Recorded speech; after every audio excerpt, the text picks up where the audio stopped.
Hello बंधुगण पुणी आपण मानकु चिलिका लाइफ रे स्वागत जनाऊँ आउ एक नूतन वीडियो सह धन्यवाद। डेरी न करी चलंतु स्टार्ट करिबा आमर ए वीडियो को।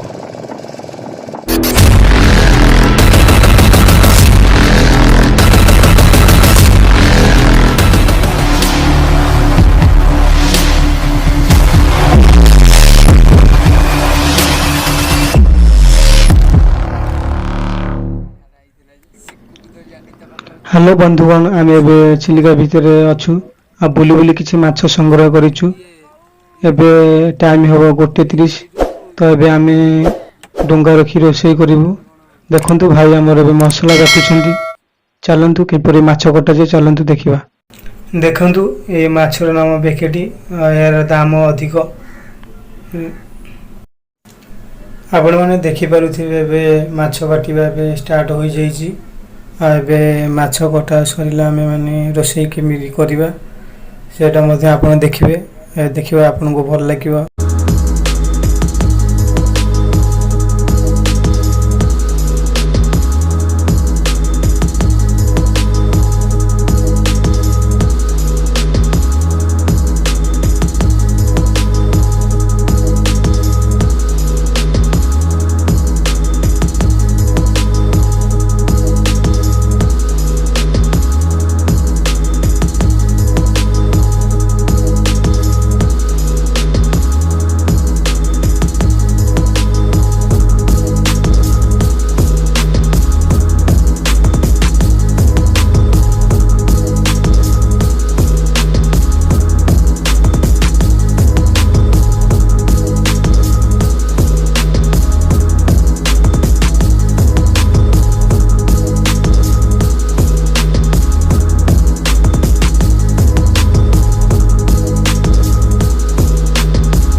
आपण मैंने एबे देखिले माछ केमती काटी छड़ाला केमती धुआला चिलिका पानी रे आ केमती कटा हो एबे देखिबा आगो को।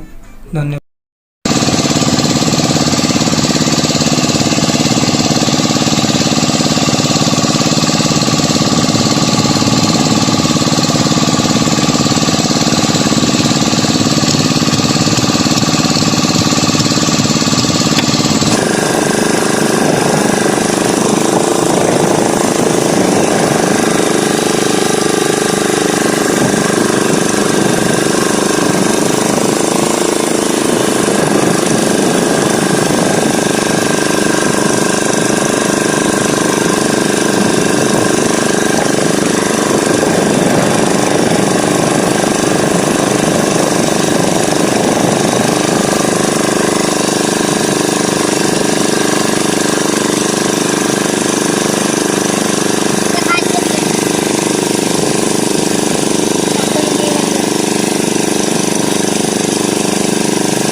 आपण मैंने देखिए अति सुंदर भाव केमती माछ को केमती पीस पीस करा आम आज करवा माछ घांट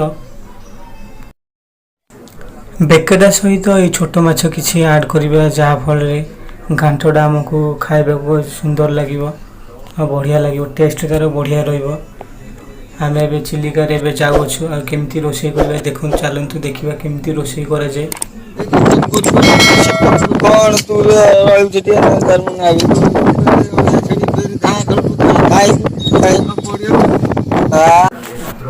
आपण देखिपे भाई आमर ये चूला लगे सारी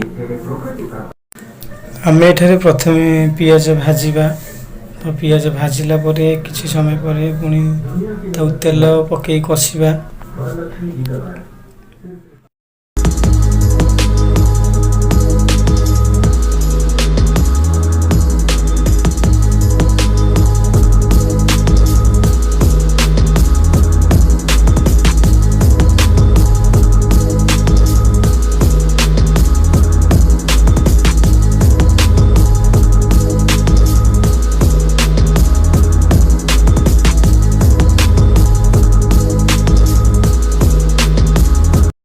आपण मैंने देखिपे भाई आमर ए पिज भाजिले तो ये तेल पकेबे आ सहित किसी लुण आड करेंगे जहाँफल तरकारी देखा आम लाल और सुंदर लगे देखो भाई हम पके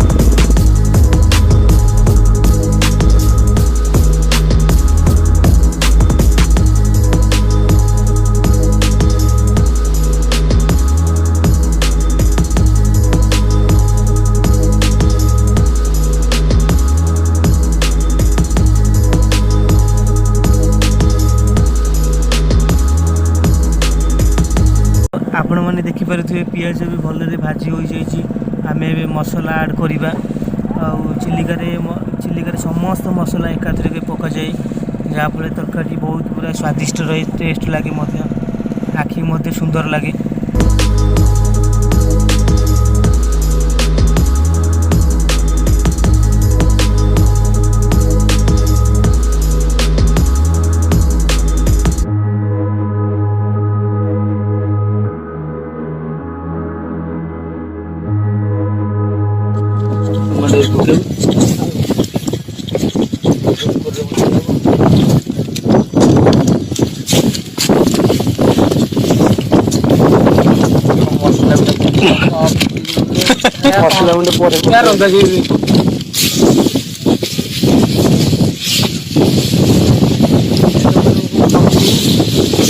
सब टमाटर खाओ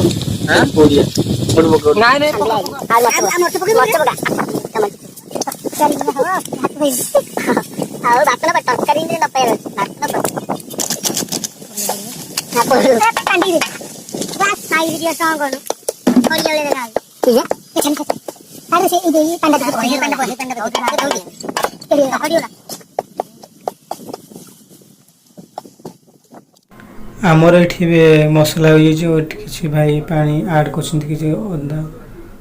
अदार पानी जो अदा रसुण जो पेस्ट थिला से पानी किसी आड कर मसला भी भल कषि हो जापर आम माछ को आड करवा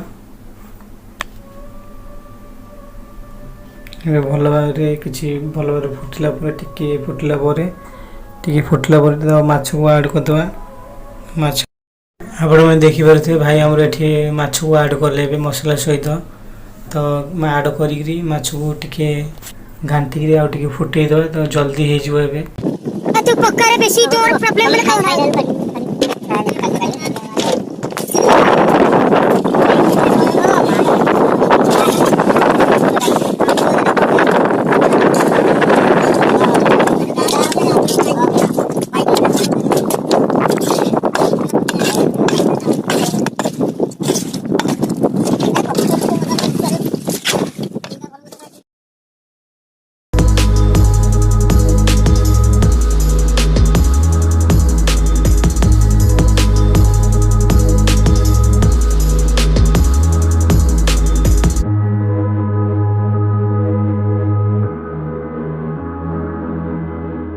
आपण मैंने देखिपे भाई आमर माछ को भल भाव कषि सारे तो ये देखा बहुत पूरा सुंदर लगुच माछर टेस्ट भल आसो कारण चिलिका माछ खाइबा को भल लगे आपण जानी तो चिलिका माछ बहुत टेस्ट आपण मैंने एमती चिलिकार विषय सब जानतु शिखु एवं आमर चैनल को like comment share and subscribe करूँ जहाँफल आम आउरी आपणों नूतन नूतन वीडियो चिलिका विषय नहीं करी आसबू और आपण को आपण मनोरंजन करेंगे ता सहित आपण चिलिका विषय अनेक विषय शिखिपारे। भाई टाटा कर दिंतु ऑडियंस को भाई कहते गोटे लाइक दे दिंतु भाई को गोटे लाइक करूँ आम वीडियो को।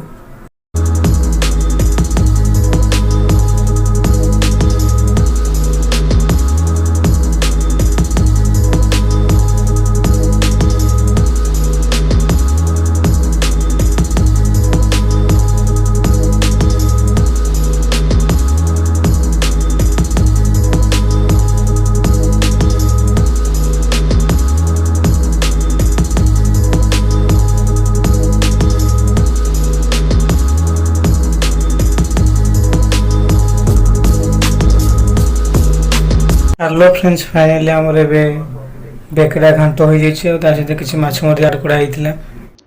ଆମର ଚ୍ୟାନେଲକୁ ଲାଇକ୍ କମେଣ୍ଟ ଆଣ୍ଡ ସବସ୍କ୍ରାଇବ୍ କରନ୍ତୁ। ବେଲ୍ ଆଇକନକୁ ଦବାଇ ଅଲ୍ ନୋଟିଫିକେସନ୍ ଉପରେ କ୍ଲିକ୍ କରନ୍ତୁ, ଯାହାଫଳରେ ଆମର ନୂଆ ଭିଡ଼ିଓ ପ୍ରଥମେ ଆପଣମାନେ ଦେଖିପାରିବେ। ଧନ୍ୟବାଦ।